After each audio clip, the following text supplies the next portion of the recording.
네, 두 번째 시간 시작합니다.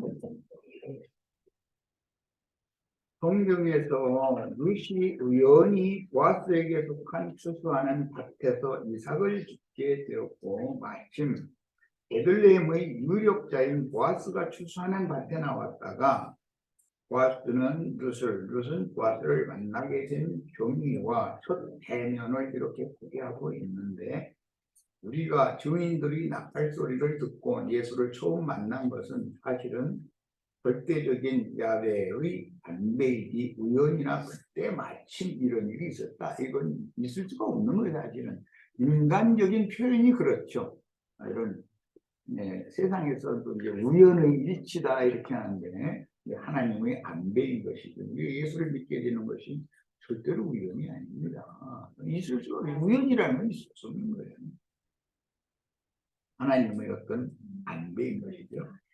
자, 우리가 인생사에서도 어느 때 마침 누구를 만나는 것은 절대로 우연이 아닌데, 그때의 그 만남은 시간을 창조하여 인류 역사를 진행하시는 절대자께서 그 둘 사이에 필연적인 인연을 맺게 하시는 것이며, 많은 시간의 흐름 속에서 그때 마침 누구를 우연히 만나게 되는 것은 남은 인생을 결정하는 것이죠.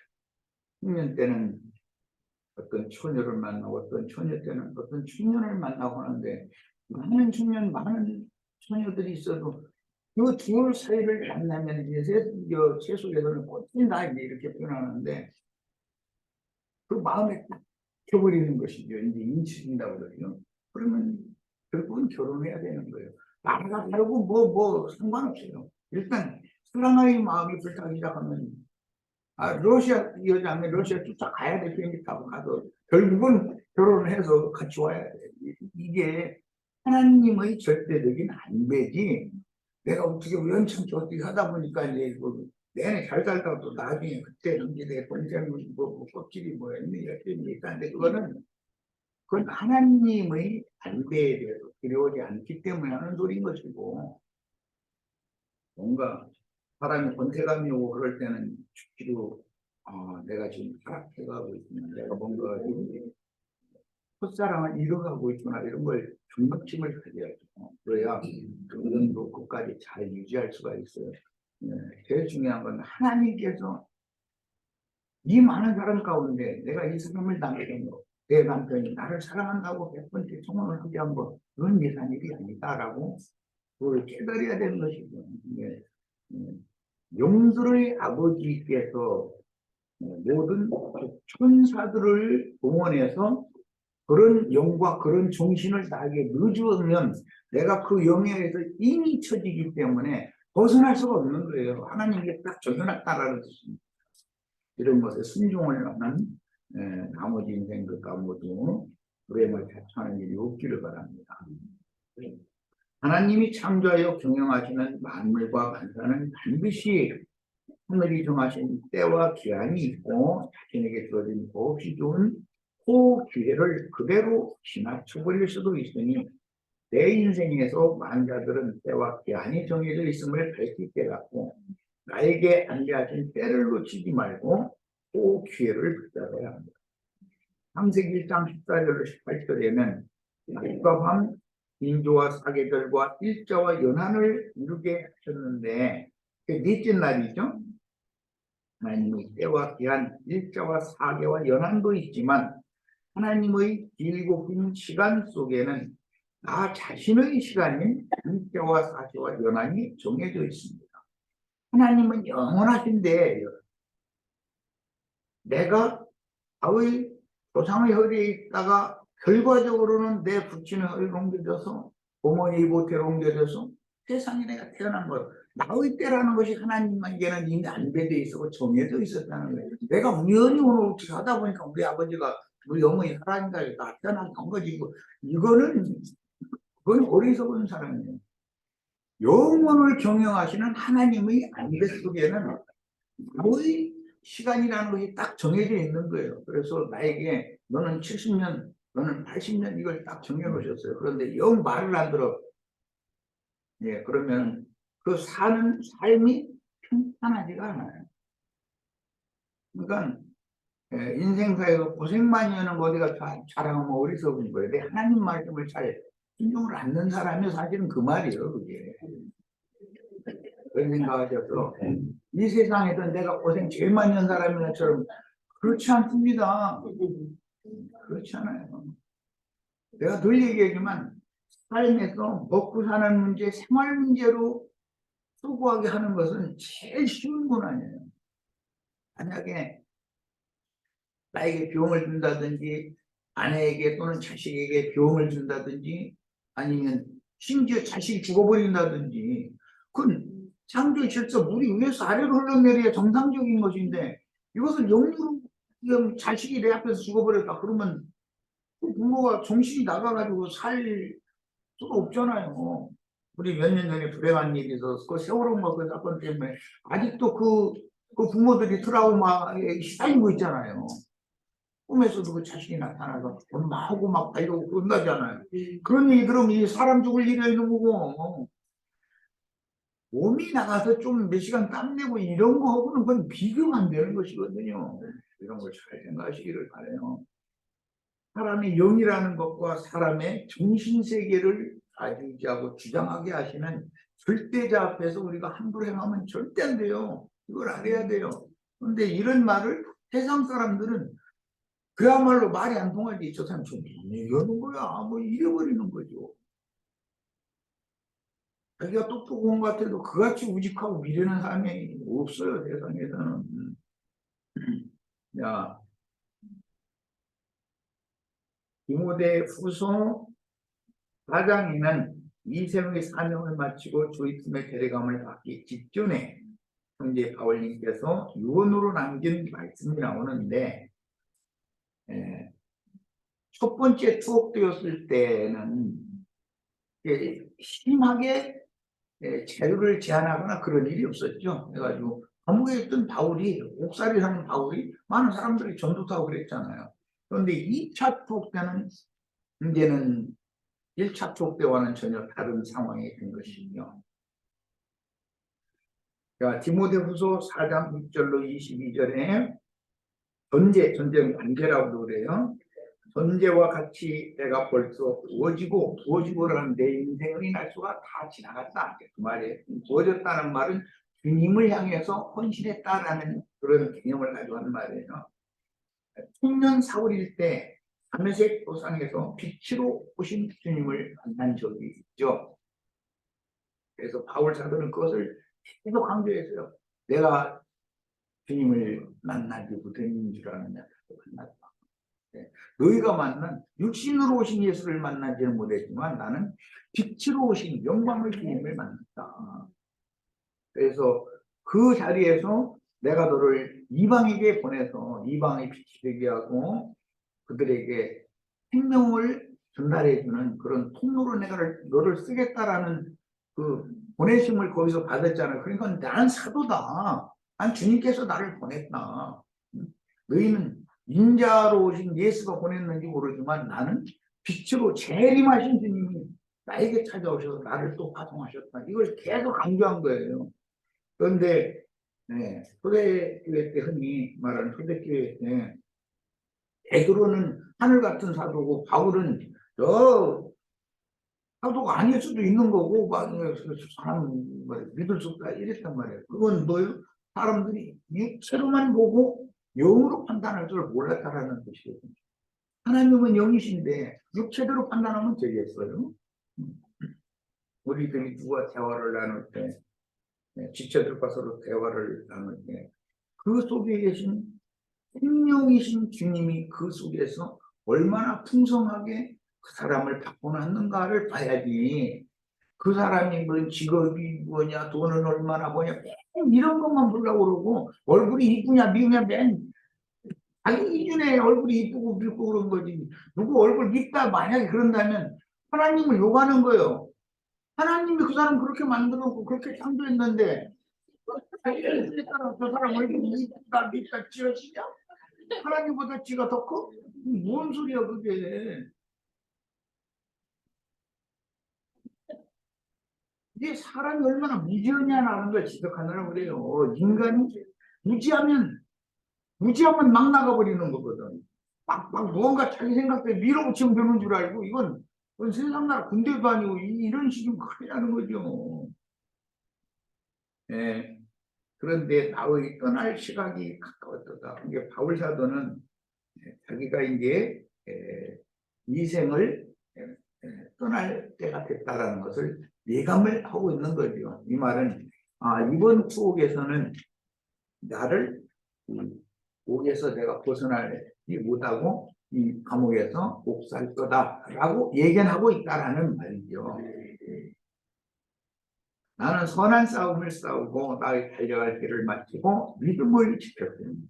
우리도 이 바울 사도의 고백이 나의 고백이 꼭 되지기를 바라요. 이 얼마나 중요한 말이에요. 이제부로는 나를 위하여 의의 결관이 예비되었으므로 그곳 의로우신 재판장이 그날에 그날이라는 이 말이 이것이 파이로스라는 용어예요. 하늘이 정해는 어떤 때라는 말이에요. 그런데 이제 그저 아래 가서는 시각이라고 그랬죠. 바울 사도가 그렇게 표현해요. 그날에 내게 주실 것이며 내게만이 아니라 주의 나타나신 걸 사모하는 모든 자에게도니라. 이 바울 사도의 이 고백이 오늘 나의 고백이 될 수 있도록 정말 여러 번을 읽고 기도하고 다해서 믿음으로 받으시기를 바랍니다. 그리고 나서 자기의 지금 현 상황을 소개하고 나서 너는, 이건 디모데보고 하는 말이에요. 디모데를 에베소의 사역자로 세운 사람이 바울이잖아요. 바울은 디모데를 후계자로 마음에 품고 있었다는 것을 여러 서신에서 알 수 있어요. 그런데 바울이 뜻과 같이 안 될 수도 있는 것입니다. 그렇게 살아생전에 그 많은 수많은 고난과 역경을 겪으면서 주님께서 그를 일을 시켜서 종으로 부려먹고 나서 죽는데도 마지막까지도 바울의 그 소원을 들어주지 않았다는 건 나는 하나님 이런 때는 주님이 너무 매정하시는 면이 있지 않은가 이런 생각을 해보는데 디모데에게 너는 어서 속히 내게로 오라. 대만은 이 세상을 사랑하여 나를 버리고 데살로니가로 갔고 그레스게는 갈라디아로 기도는 달마디아로 갔고 누가만 나와 함께 있느냐. 네가 올 때 마가를 데리고 오라. 그가 나의 일에 유익하니라.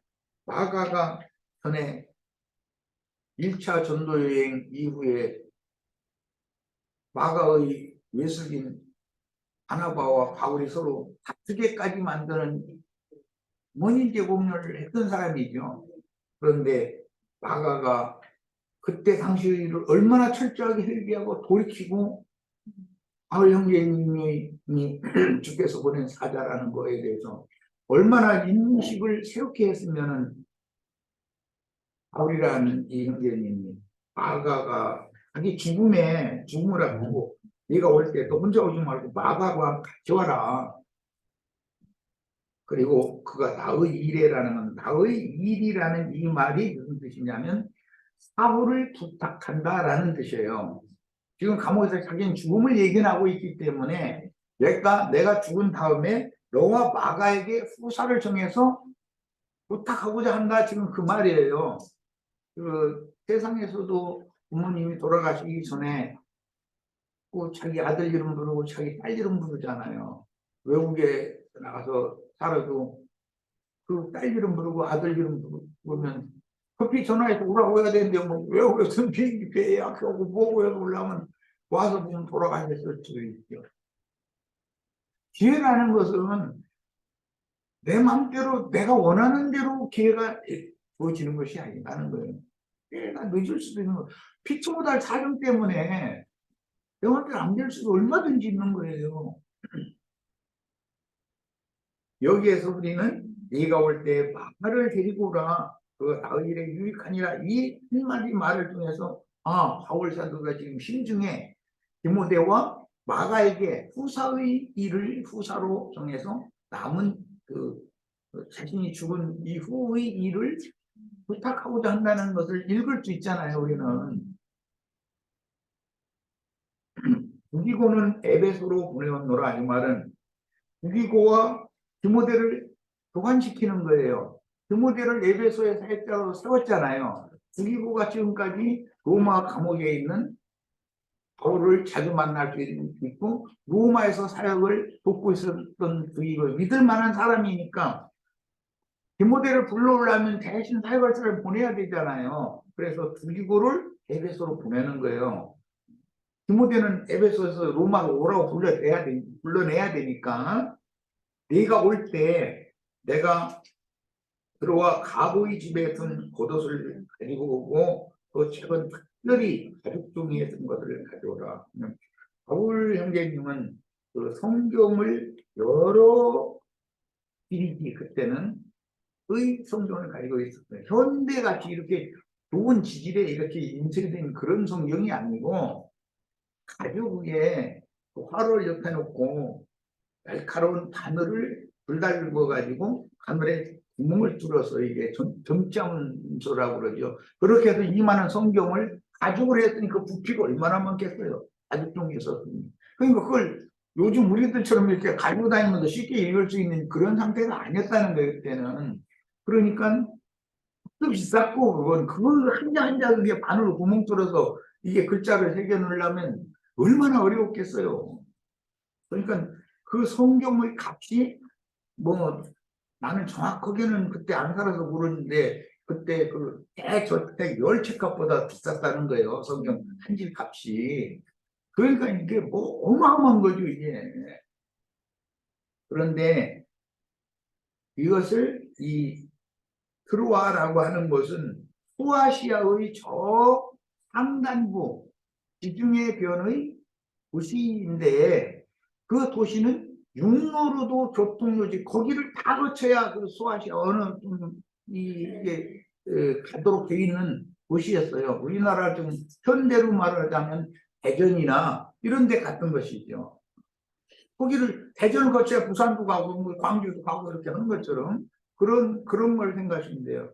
육로로도 그런 교통요지였지만 배로 지중해를 건너서 마게도니아 쪽으로 아시아에서 마게도니아 쪽으로 가는 배들이야 뭐 단거리 거리지만 그래도 우리들의 용어로 단거리라고 해도 몇백 킬로가 되기 때문에 또 가야 되는 거고 뭐 특히 이제 횡단해 가지고 로마를 거쳐서 오늘날로 말하자면 스페인 포르투갈 있는 유럽의 마지막 끝부분 거기까지 가려면 어마어마한 여객선을 띄워야 되는 것이고 그 지중해를 완전히 횡단을 해야 되는 것이잖아요. 그런데 다 이 드로아에서 출발했다는 거예요. 그런 대형 여객선 이런 것, 여객선 또는 장거리 여행을 할 수 있는 육로 그 교통수단 이런 것이. 그런데 그곳에 바울 사도가 마게도니아 쪽으로 전도를 3차나 여행을 했었죠. 소아시아에서. 그러려면 당연히 드로아에 어떤 거점이 있어야 되는 거예요. 내가 미국에 간다 하면 일단은 LA 가서 유영재네 집에 들려서 다음에 또 어디를 가더라도 그렇게 가야 되잖아요. 그런 것과 같은 거예요. 어떤 거점에 이게 바울 사도가 전도 여행을 하는 거점이에요, 여기가. 그런데 그 집에다가 자기 겉옷을 맡겨놔뒀고 또 자기가 그렇게 사랑하고 있던 많은 성경책이 있었던 것 같아요. 그런데 특별히 가죽 종이에 쓴 것을 가져와라 라고 한 걸 보니까 이 성경을 제일 아낀다라는 뜻이겠죠. 드로아는 소아시아의 에베소에서 북쪽에 위치한 교통중심지로 마게도냐와 지중해 변의 어느 나라 어느 성으로 가려면 반드시 거쳐야 하는 육상교통과 해상교통의 요충지였으므로 바울의 선교 여행 때마다 거기를 가고 싶지 않아도 거기를 들려야 되는 거예요. 거기서 이제 요장을 풀고 좀 쉬고 그리고 이제 좀 기운 차린 다음에 또 다른 이제 배 타고 다른 데도 가고 늘 그런 것이죠. 그래서 로마 감옥에도 지금 겨울이 다가오므로 추위를 견디게 해줄 수 있는 겉옷이 필요했다. 외적으로 봐도 겉옷이 필요했고 자신의 일생을 마감을 해야 될 시기라는 걸 영감으로 알고 있기 때문에 그 아끼던 성경을 다시 읽으면서 그 성경 말씀 때문에 바울이 인생이 지금 이렇게 바꿔져서 이런 인생이 됐었던 거잖아요.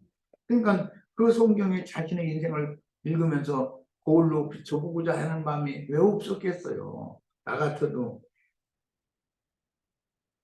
성경을 더 집중해서 이렇게 읽어야 돼. 뭐 그런 마음이 자꾸 있게 되는 것은, 아, 나의 인생을 오늘까지 인도해 주신 주님과 나와의 관계, 나를 통해서 주님이 어떤 일을 행하신 이런 것을 관계, 이런 것들을 참 검증을 하고, 그리고 나서 말씀의 그 잣대로 말씀의 저울로 나 자신을 올려놓고 보고, 내가 이제 주님께 데려감을 받으면 어차피 주님은 법에 따라서 나를 판단할 텐데 결국은 말씀에 나를 이제 다뤄보고 비춰보고 해야 되잖아요. 그리고 준비하고 가야지.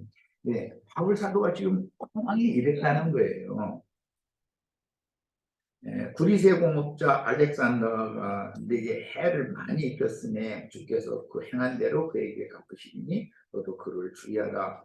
그가 우리 말을 심히 대적하였습니다. 이 말은 영이 서로가 달렸다는 것이죠. 이것은 이 알렉산더도 신앙생활을 하는 사람이니까 대적하는 거예요.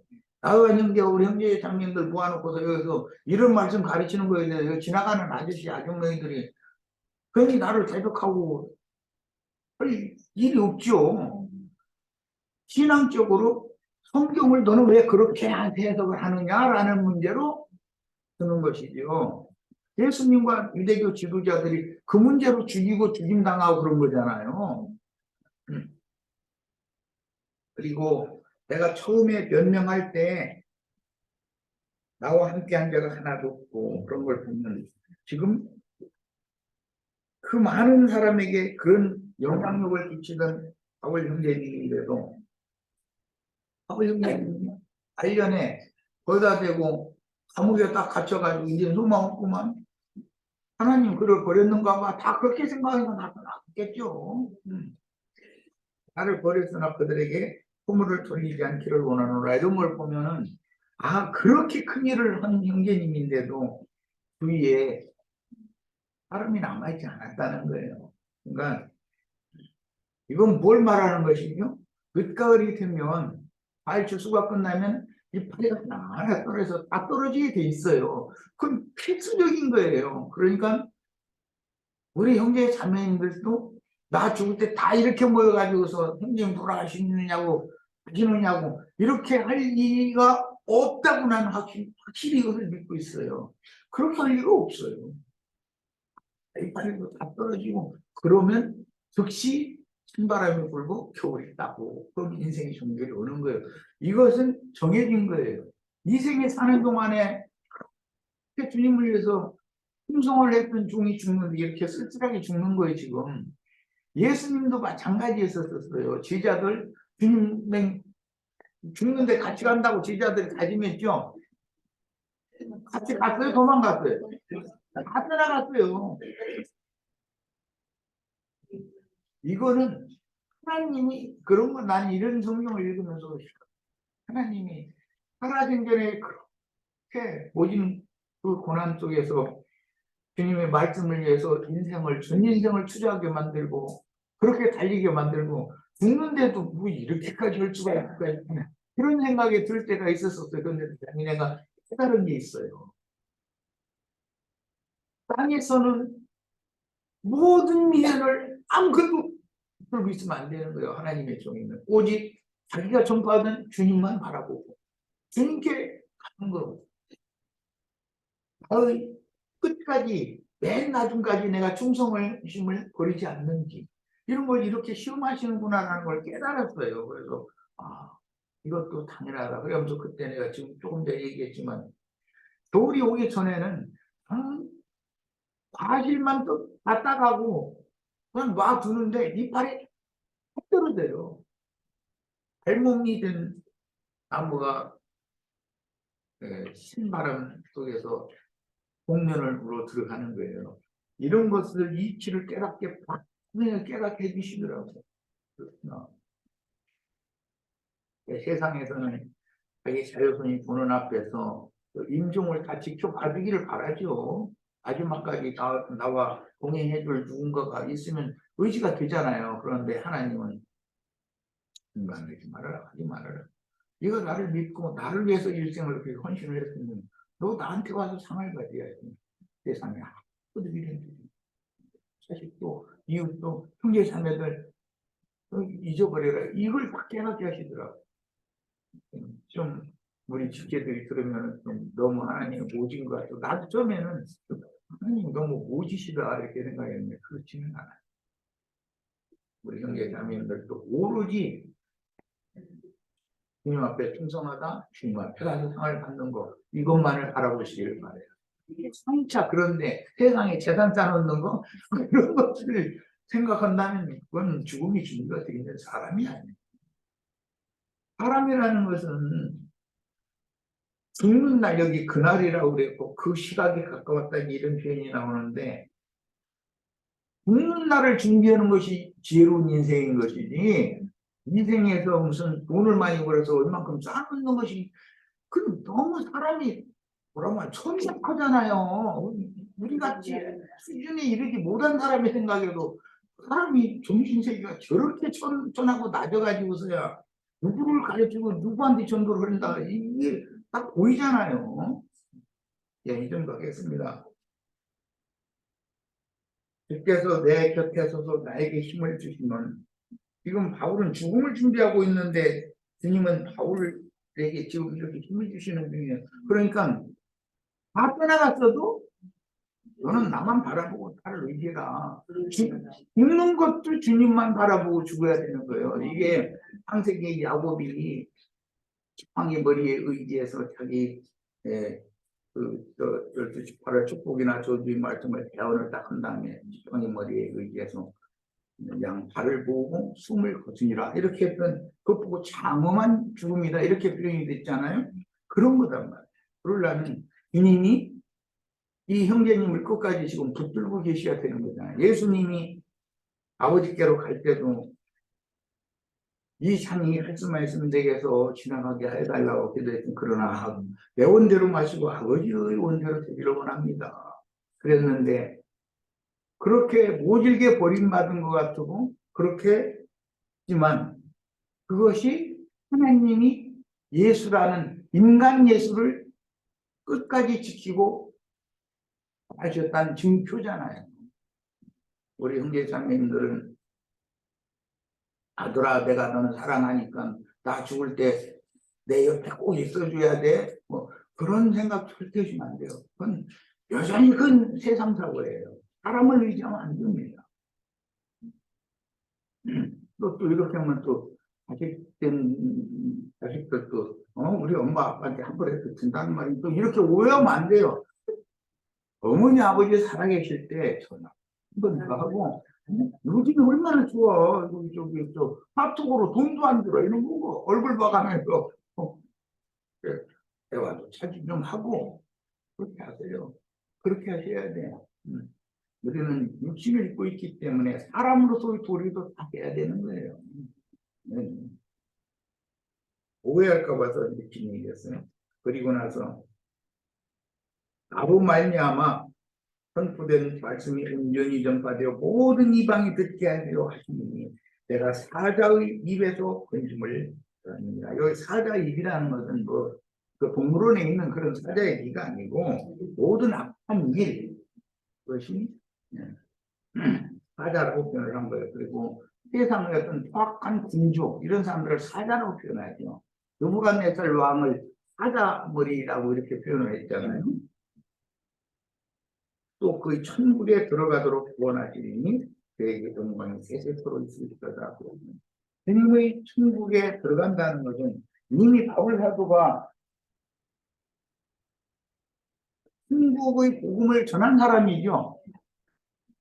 천국에 이미 들어온 사람인데 그 천국에 들어가도록 구원한다는 것은 이제는 사후세계까지를 염두에 두는 말이잖아요. 이 생에서 그 천국에 들어있는 사람이에요. 그런데 이제 이 생을 마칠 때 그 천국에 응할 거라는 지금 믿음이 있는 사람이잖아요. 우리도 다 이런 믿음을 본받기를 바라요. 그리고 브리스가와 아굴라와 및 오네시보로의 집에 문안하라. 이 브리스가 아굴라는 이 부부의 가정은 유명하죠. 원래 로마에서 자기 가정을 열어서 교회를 이렇게 지켜 들어오라고 해서 주님의 교회를 쳤던 그 가정이에요. 그런데 그 히브리인들의 그 훈령을 받고 나서는 이제 고린도로 가가지고 이 사람들이 가면 그곳에 자기 집을 열어서 교회를 세우는 거야. 우리 형제 자매님들 예든지도 내 집을 열어서 나를 열어야 내 집도 열리니 내 집을 열어서 형제 자매님들 전도에서 오라고 해가지고 말씀 나누고 같이 찬송하고 그렇게 하시기를 바래요. 그래서 집에 있는 교회라는 말이 있는 거잖아요. 브리스가와 아굴라의 집에 있는 교회에 편지한다 이렇게 돼 있잖아요. 그런데 오늘날은 예배당, 성당 건축해가지고 그게 교회라고 그러니 성경으로는 맞지는 않는 거예요. 지금 현재 기독교계 실행이라는 건.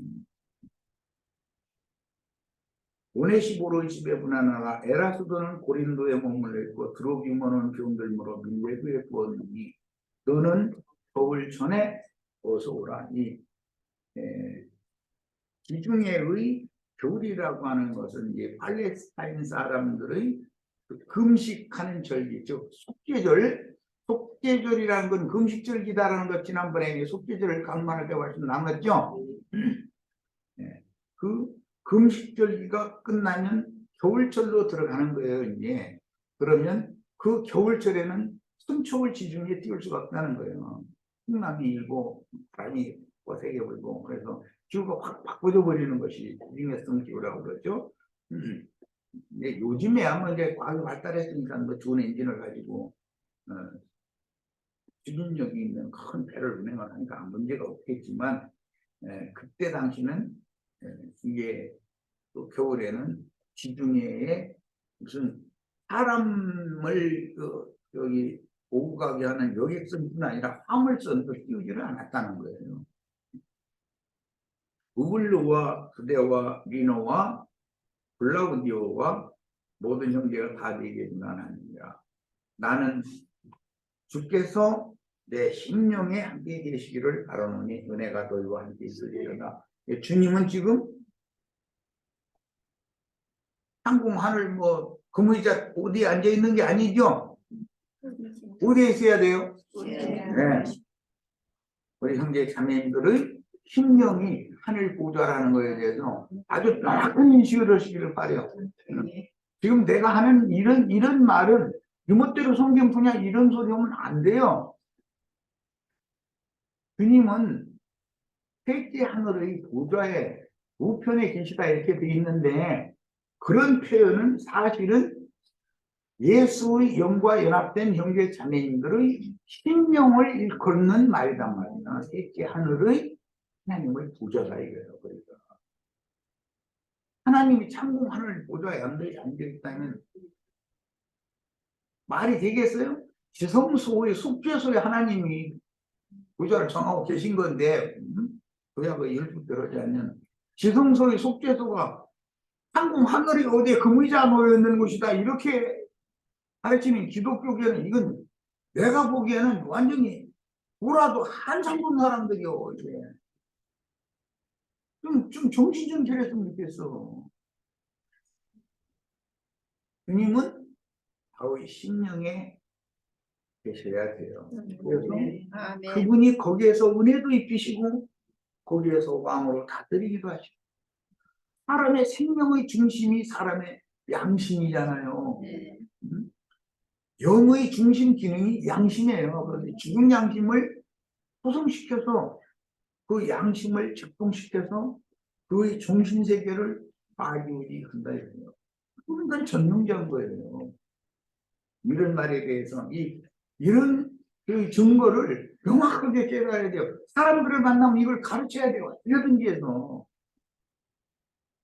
사람은 몸도 있고 혼도 있고 영도 있기 때문에 삼층천이라 그러면 무슨 지구 지나서 대기권 지나서 북극성 뭐 어디 뭐 이런 소리 하는 사람들이 기독교 99.99%예요. 지금 그 말이 아니에요. 이 혈육을 지나면 마음이라는 기능이 나오고 속에 마음의 중심이 셋째 하늘이 사람의 영이다 이 말이에요.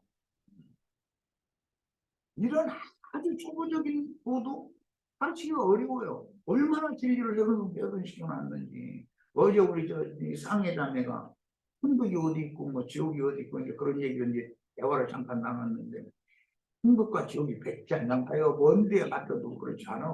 그래서 내가 천국도 내 속에서 이루어질 것이고 지옥도 이미 난 뭐 내 속에 지옥불이 꺼지지 않는 불이 세상에 산불이 아무리 크게 나도 소방대차가 아니면 여기서 비 떨어지면 꺼져요.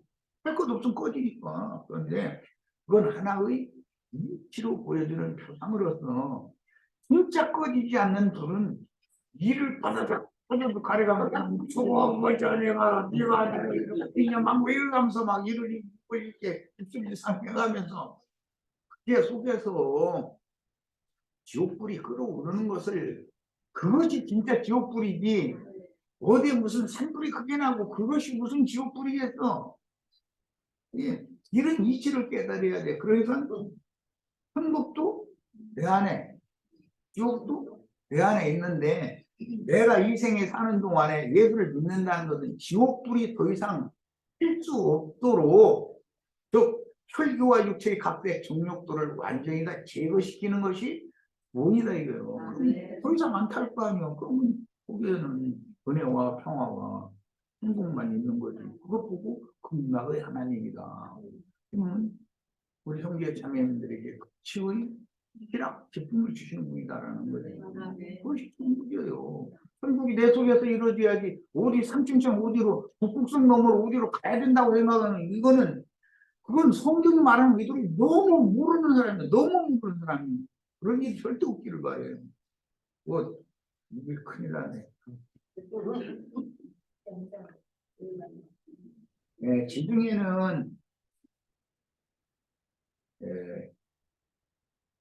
금식하는 절기가 지나는 겨울철에는 바다가 갑자기 사나워지며 태풍과 큰 파도로 인하여 순박 여행이 불가했으므로 긴 겨울이 지나고 내년에 봄이 되어야 지중해에 큰 촉을 띄워 로마와 소아시아와 로마와 마게도니아를 그때 당시는 모든 길은 어디로 통한다?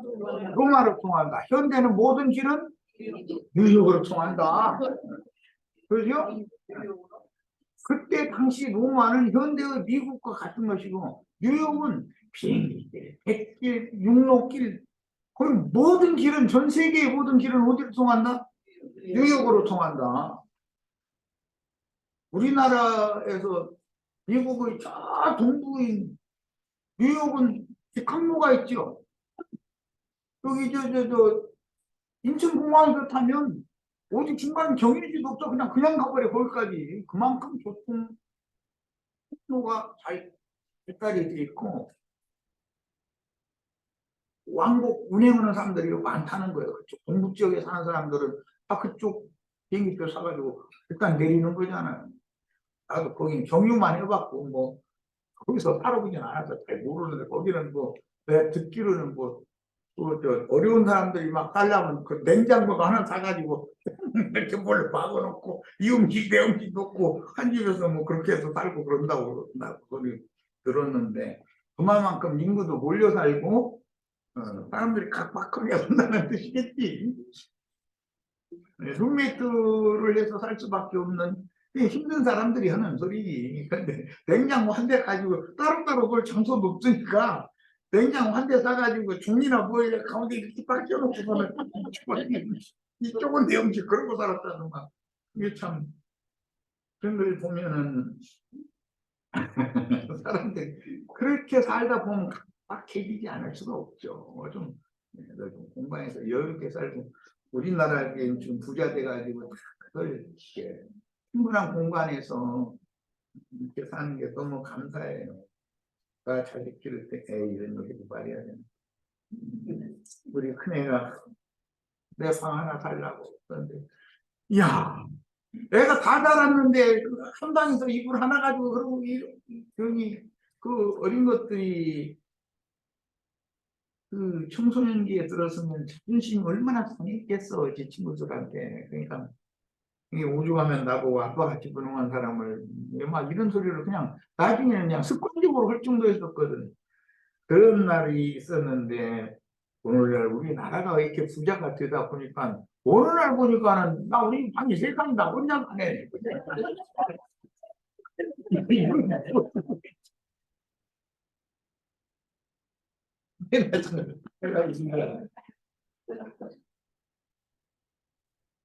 그러니 사람 잔담하고 내일이 없는 것 같아도 하나님이 모든 상황도 바꿀 수 있고 얼마든지 내 생각처럼 모든 게 되는 거 아니고 주님이 계획대로 되는 거예요. 뜻이 있다는 걸 꼭 믿으시기를 바래요. 자, 바울님은 사랑하던 지자인 디모데가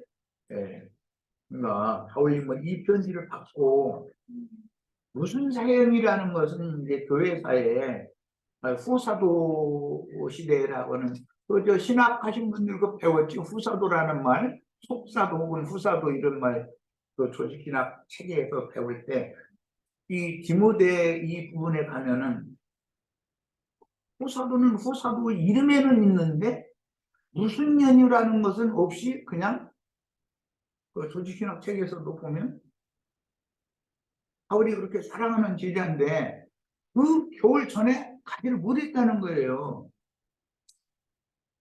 그래서 지중해가 이제 평온해진 된 봄이나 가는 거 아니에요. 그런데 바울 사도가 순교했다는 소식을 듣지도 못하고 이제 빨리 서둘러서 간 거죠. 이제 백길이 열리자마자. 가보니까 조금 전에 얼마 전에 또 오래전도 아니고 얼마 전에 순교당한 사실을 듣게 되는 거예요. 아까 내가 어떤 부모님이 마지막 숨을 거두기 전에 아들 이름, 자기 딸 이름 그렇게 부르잖아요. 그러면 막 빨리 어떻게든 빨리 오라고. 그러면 사정이 있잖아요. 그 사람 나름으로. 와보니까 아버지가 어머니가 이미 숨이 거둬져 있으면 그때 통곡을 한들 무슨 소용이에요. 그럴 수도 있다. 그러니 저희들은 부모님에 대해서 미리 살아생전에 그런 일 자기도 당할 수 있으니까 나도 아버지 어머니 마지막 지켜드리지 못할 수도 있잖아요. 그러니까 요새 얼마나 좋냐. 핸드폰 가지고 그걸 카톡 무료 통화 얼굴 봐가면서 통화하게 하잖아. 돈도 내라고 하고 그렇게 하시고 쓸 거 다 쓰고 나서 몇 푼 남으면 엄마 아빠 드리겠다 그러지 말고 일단 월급 받으면 먼저 딱 뛰는 거야. 의무적으로 그렇게 해야 돼. 젊은이들은 오늘 내 마음에 서오는 건 젊은 청년들이 많이들 참석을 했으면 했더니 참석을 못해가지고 마음이 좀 그런데 이것이 인생의 도리예요. 돌아가신 다음에 그때 내가 돈 그때 뭐 돈 100만 원이라도 보내드렸을 거라면 무슨 소용이야. 살아생전에 돈 100만 원이라도 뭐 요새 돈이니까 100만 원이 옛날에 나 어릴 때는 백만장자 이렇게 표현했어요. 그때는 100만 원이라고 하면 뭐 어마어마한 갚으니까 100만장자 그랬어요. 근데 지금은 100만 원 하면 돈다발 조그만 하나밖에 안 돼. 5만 원권으로 100만 원 해봐야 20장 뽑기도 돼. 100만 원 없는 분 손 들어봐. 그럼 100만 원 다 더 있으면 다 100만 장자는